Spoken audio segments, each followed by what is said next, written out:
Yeah. Hey, look, we have a Fox alert here on that note. This is in South LA, and we are looking at a SUV that is now stopped. It's almost in a residential area. A white SUV, and the driver's got the window open, and we don't know much about it looks like there was something coming from the this vehicle. pursuit took place, but you can see that driver's side tire smoking right there. So perhaps he's run over something. Do we know what street this is on? We don't, but from what we understand a little bit before we got onto this pursuit here, we understand that there were some spike strips that were laid down on the street, and so that perhaps is why there is smoke emanating there from the tires. So a police pursuit now underway on surface streets in South LA, and we just saw one of the LA Sheriff's Department helicopters there overhead. Look at him as he goes across that intersection there and across that crosswalk. Two people crossing that crosswalk as he makes this left turn. Onto Normandy. He's on Normandy now. Now this is a white Chevy, excuse me, turned off Normandy. This is a white Chevy Tahoe. Looks like a early 90s model. And we're told that the suspect is believed to be armed and dangerous, according to the LA sheriffs. I think armed says it all if you're in a police pursuit. Armed and dangerous. At this point, we do believe or can only see one person in this vehicle. Now, we're told the driver's been driving in circles and that he's trying to talk to people as he drives past them. That was when he was in the area of Vermont and about 43rd. But you can see he's blocked. He's not going very fast through this neighborhood. He was reaching speeds of up to 60 miles an hour at one point, but it looks like he's taking it slow in these residential streets. Then he's slowing down. So the tires, we understand, are not. Although they tried to deploy the spike strips before, they were not effective, or they didn't deploy them in time. Going northbound on Western here, and we understand. He's on the wrong side of the road. Right there on the wrong, and here comes a crosswalk again. Stopping for pedestrians. Well, that's a good thing. Stopping for a pedestrian at a very busy intersection. And he slowly continues to try to make his way across, stopping all of traffic anyway. Get through the traffic in this busy intersection. You know, LA drivers, why would they even stop? Would you stop? I mean, that was a... So as that was suspicious. He continues to go. As I was saying, they attempted to put some spike strips down earlier, unsuccessful. The smoke that you saw emanating from under the wheel well there somewhere else? It was the brakes. It was the brakes. But they are trying to use those spike strips to slow him down. You can see he's got the window open. It looks like he's holding on to his cell phone there. And apparently he was yelling out the window trying to talk to people as he went by. White Chevy Tahoe, again, the suspect believed to be armed and dangerous, going through the street. Suspect that's wanted by the Sheriff's Department. Right now driving on the wrong side of the road on oncoming traffic. Got his hand out the road again, out of the window again, making gestures at these cars. Again, you probably wouldn't be looking for that if you were making a left turn and a vehicle is driving on the wrong side of the road. Again, wrong side of the road right there. That officer was definitely throwing out a pair of spike strips. That's what we just saw right there, northbound Western. That apparently would be the first time. Unclear if he hit those spike strips. You did see him swerve. You saw that officer throw those spike strips out in front of him. Great maneuver on the Sheriff's Department's part and a good effort. Unclear if they've worked. We're going to keep an eye on this vehicle. Again, you can see this guy now starting to speed up, which is very dangerous. Now he's going to have less brakes and possibly some flat tires. This is going to be some problems right here. Apparently we're coming up on Vernon, as I understand. Whoa! Look at that, the skateboarder right there.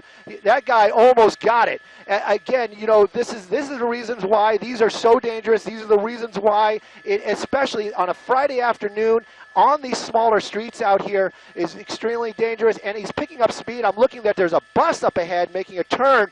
Again, look at this. He's taking center lanes. Now he's starting to get a little bit desperate. He's driving a little bit crazier. It's definitely very tense moments for the officers and anybody watching this, and of course the public at large in the area. It's going to be a very dangerous scene as this guy is driving faster than the traffic allows, and vehicle definitely not in the best of shape.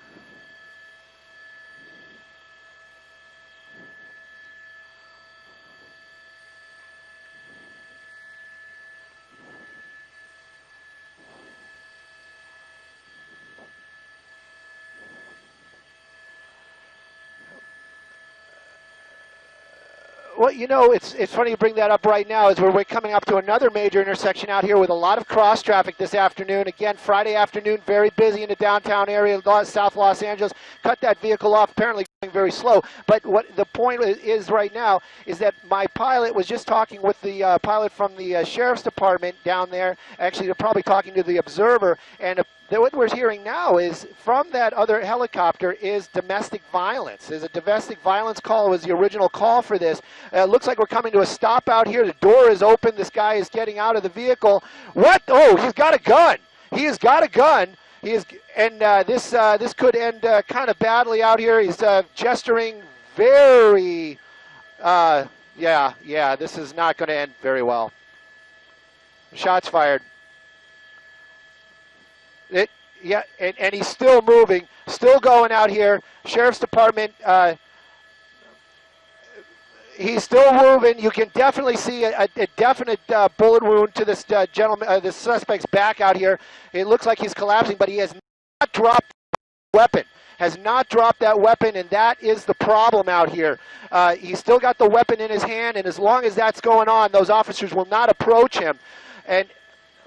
And, you know, again, you can see the officers from the Sheriff's Department out here right now doing their tactical moves as this guy still has that weapon in his hand. You can see these officers got their guns out. They're giving him commands. Hopefully he'll be listening. Again, though, you can see the Sheriff's Department in force out here trying to get this guy to subdue. Very, very violent end to this pursuit. Apparently started as domestic violence. He landed on his back. I'm getting very clear orders not to show the suspect at all right now, so that's the reason why I'm not making that move. Last we saw him, he was laying on his back, but that weapon was still very clearly in his hand. And officers from the Sheriff's Department, as long as that suspect is armed, and you saw shots fired from that suspect at officers. So again, this is an extremely dangerous suspect.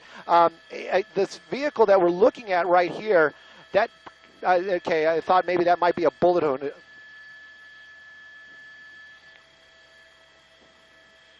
Yes, that shield is bulletproof. Or is bullet resistant. I'm not sure if there's anything that's bulletproof in this world. Again, though, this could be something they could use to approach that suspect.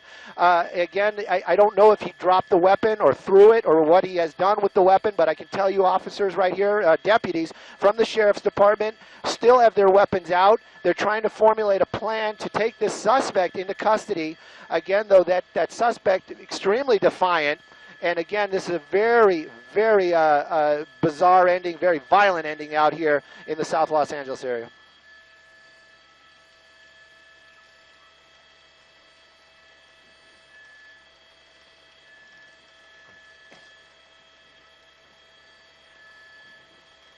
He had what appeared to be some kind of a weapon. There was an exchange of gunfire, and that might be the suspect down on the porch. Large fellow on the ground. Yeah, he is on the ground. He's surrounded by sheriff's deputies, but because they believe he had a gun, that's what led to the gunfire. It looks like a chest or a belly wound. We don't know of anybody else who was in the car, but he was a kidnapping suspect. You can see there's some blood on the shirt as well, but LA County Sheriff's deputies, they're not sure exactly the condition of that suspect, so they're not sure if he's still armed, therefore dangerous, so they're keeping a little bit of a wide berth. They're trying to communicate with him just a little bit, but right now, I'm not sure if you can see my shot, but I can see the house surrounded by LA County Sheriff's deputies. They've got their guns drawn. If firefighters are here, at this point, they're being held out because this is still a potentially very volatile situation. Looks like when he got out of the car, you can see all the sheriff's deputies. You have our picture now. When he got out of that SUV, he jumped out, apparently made a run for it. And again, Mark, you saw this, I didn't, but I heard you mentioning that you believed he had a gun. There was an exchange of gunfire. I'm not sure if the suspect shot, but apparently LA County Sheriff's deputies did shoot at him. He made several threatening gestures at the end of the pursuit. He got out of the vehicle. Normally, people get out and they either give up or they run. Those are pretty much the two things they basically did. Okay. He did not do that. He reached into his waistband and made several what would appear to be threatening moves and yelled at his pursuers, yelled at the sheriff's deputies, and gestured wildly. I couldn't tell from our vantage point, from Air 7, some 800 feet in the air, with the camera starting to widen out, whether he actually had a weapon in his hands, but The earlier reports were that the suspect was in fact armed, this kidnapping suspect as he was described to us. Yeah. So then that means that they would have been certainly justified, and if they saw a weapon in his hands, they would be justified in firing at him. He is on the porch of this house. You see a dog there? And there's a dog there that looks like it's tied up. He's laying down on his back. Watch that bull. And he is, I can't tell if he's got something in his hands or not. Yeah, we can't tell either. That looks like a dog from the house, from the neighborhood. He is still moving. He is down. He's shot. He is injured, and we do see that there is some blood on his shirt indicating he has been shot. And we're hearing now that he does have a gun in his hand. Okay. So that's why LA County Sheriff's deputies right now are keeping a little bit of a wide berth. Make the shot for you just a little bit wider. He apparently has been hit. He is bleeding, but he is still on the ground, and he is moving. And because Sheriff's deputies believe he does have a gun in his hand right now, it wouldn't be in anyone's wide berth for the LA County Sheriff's helicopter in the area. We can't tell if he actually is holding that gun in his hand right now. That's the information we did hear earlier from sheriffs on the ground. Here's some new information we just got. SWAT deputies from the LA County Sheriff's Department, they've been dispatched. Not sure what their ETA is, but they are on the way right now to assist in this situation. That suspect, as you can see, is down on the ground. Appears to have been shot by LA County Sheriff's deputies. We had a tighter shot a short while ago. He's up and he's moving now. That's incredible for someone to be shot, to have a bullet inside their flesh to pierce what appears to be his stomach or maybe his chest and still be able to sit up, communicate, and talk with sheriff's deputies. That is really astonishing. So they might want to also start thinking about, gee, maybe the guy is under the influence of some kind of drugs, alcohol, some kind of medication. It's incredible that someone who's got a bullet in them could actually sit up and still talk. Appears to be very agitated. And as you mentioned, Mark, when the chase came to an end, the suspect out of his car, making threatening gestures toward sheriff's deputies, being very agitated toward deputies not cooperating or complying with their commands, made a run for it. And for some reason, sheriff's deputies, fearing for their own life or the lives of their partners or other folks in the neighborhood, they did shoot at and hit, apparently, that suspect who's down on the ground, breached this property and collapsed on that front porch. He was laying down and appeared to be writhing in pain, but at this point he is sending sheriff's deputies to move in and take that suspect into custody. But the entire area is surrounded. There's absolutely nowhere for that suspect to run or hide. Sheriff's deputies on the street. They got the canine unit here, a couple of helicopters up as well. Yeah, you got deputies behind that shield for some measure of protection, and looks like SWAT deputies at one point. They're looking at him, they're pointing at him, and they might be devising a plan to start moving in. At least 4 SWAT deputies have that suspect surrounded. It appears there an approach is imminent, excuse me, of this individual. Yep, it does appear that way. Here they go. They have that shield that I mentioned earlier. And watch out for the cat at the bottom of your screen. Doesn't really know what's going on. But that is the property. They're getting closer and closer behind that shield. You've got 2 sheriff's deputies in the light tan shirts, 1 deputy holding up that shield, and then the SWAT deputy just behind him with a high-powered rifle. That could be an automatic weapon, Mark, as you had mentioned earlier. These guys are brutally well fortified. They are extremely well trained, and they go through training year-round to prepare for situations, circumstances just like this. So he might have moved in just to get a closer look. He's got the weapon apparently pointed toward the suspect on the porch. Open up that shot for you just a bit. He's opening up the gates and then backing off just a little bit, all the while most likely still communicating with that suspect. They know exactly what they want him to do, and if they have to, they'll use a variety of different languages. If he doesn't speak English, they could use a variety of other means to communicate with that suspect. They want him to get rid of that gun and surrender peacefully. They approach the suspect, they approach that front gate, they open it, or apparently tried to open it, and now they're backing off on 43rd on at Vermont Avenue. Okay, so they couldn't open the gate. That's part of the problem here. So that's a tactical problem that has presented itself.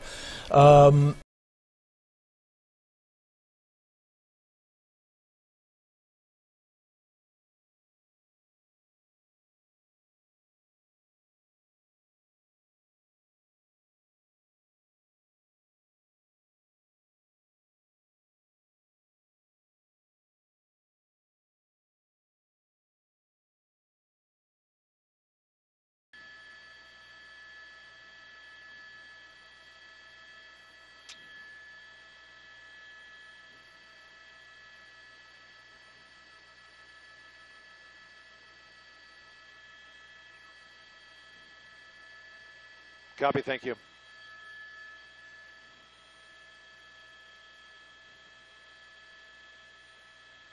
Dude, tase him, man, tase him.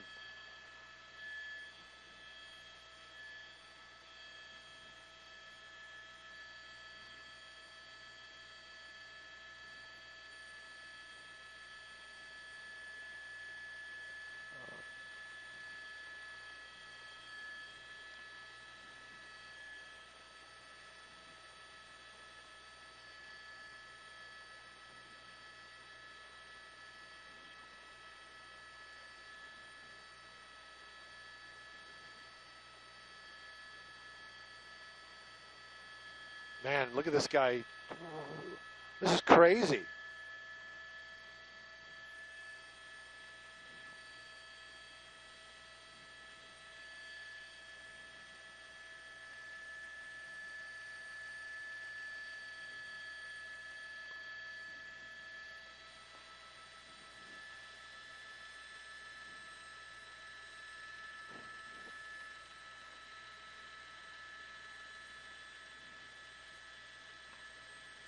They've got their guns trained on that guy. He is coming out. He's got his hands up.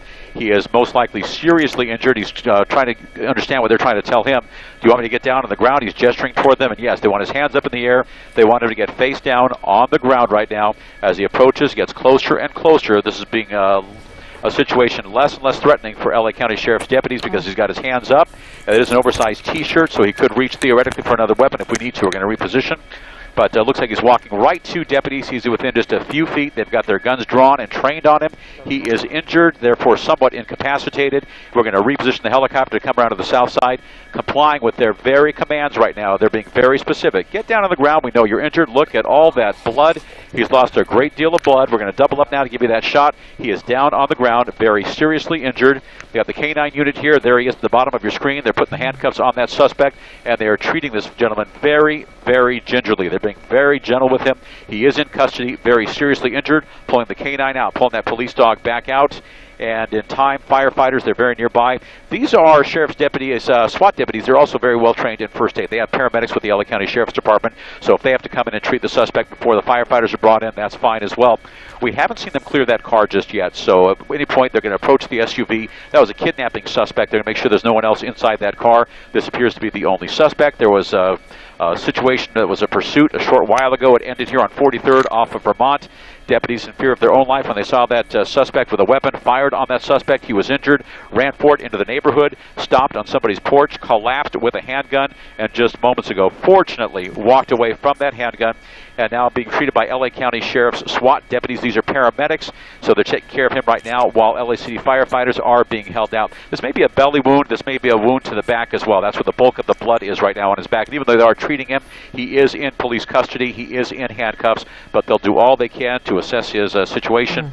And then in a short while, he'll be transported to a hospital. But first, we're going to bring that shot out just a bit for you because they are starting to pull his trousers down just a bit, and it might get a little graphic for you. But fortunately, this situation, a kidnapping suspect, a wild pursuit, shots fired, a suspect injured. No deputies were hurt to the best of our knowledge, but fortunately the suspect in custody. And in moments, they'll approach that SUV in the middle of your screen, clear that SUV to make sure there's no one else inside. Live from Air 7 HD, I'm Bill Thomas, ABC 7 Eyewitness News. So again, this pursuit and standoff has come to an end. Deputies cutting off his shirt and cuffing him. They now have him in custody. So this was a very dangerous situation that now has appeared to come to an end. And coming up in just about 9 minutes, KODC, LA 56, Eyewitness News at 7 p.m. with Rudabeh Shahbazi tonight and Mark Brown. Stay tuned. They'll have complete wrap-up of this situation and all the day's news.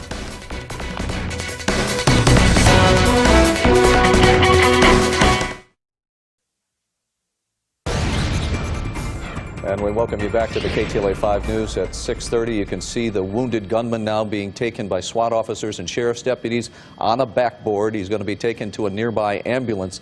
This was the end of a police pursuit where the gunman got out, pulled a gun, fired at the police, then took refuge on a porch nearby.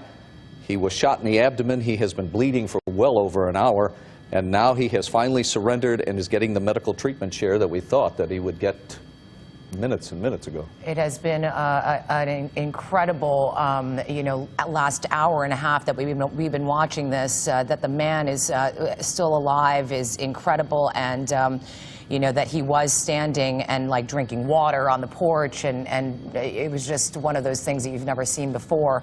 We want to go to Steve Couge. He's on the ground, part of our team coverage here on this standoff in South LA that has now come to an end. Steve. Well, Sherry, yeah, we just saw the man being loaded up into the ambulance. His friends and family have now gathered here on the police tape as close as they can to see him. They're cheering his name on. Family have identified the suspect to us as Miguel Hector Pugo. The story we're getting is that he may have stopped by his house and tried to take his stepdaughter. His wife then called police, so that's where the kidnapping charge comes from. The chase starts. The suspect, Miguel, comes back here to the neighborhood, goes to his family's house, says, "I'm not going back to jail." This is what they told me. They knew he had a gun on him. They knew he was serious. They were very, very worried for his safety. A few minutes ago, we saw what we were told was this man's 3 sisters walking back here through the crime tape, trying to approach him. Maybe that is what urged him to surrender and have this finally and peacefully. Again, this man, Miguel Hector Pugo, being loaded up into the ambulance. We're going to have much more on this story coming up at the KTLA 5 News at 10 o'clock, so stay with us. All right, real quick, up to Tim Lynn for about 30 seconds to give us his vantage point. Tim. Well, you can see right there, they brought him down on that backboard, placed him into Rescue 99 for LA City Fire. And once they get him established in that ambulance, off he'll go, more than likely over to County USC for trauma support there to treat him for that wound. So that's the latest. Let me send it back down to you. All right, Tim Lynn in Sky 5. The end of a police pursuit where the gunman fired as he got out of an SUV in South LA, fired at police. They fired back. They struck him. That was well over an hour and a half ago. The man stood bleeding on the porch. Now it's ended. He's getting medical attention. That's right. Thank you so much for joining us here on the KTLA News at 6 for this breaking news in South LA. We'll have more tonight on KTLA News at 10 and 11. Good night.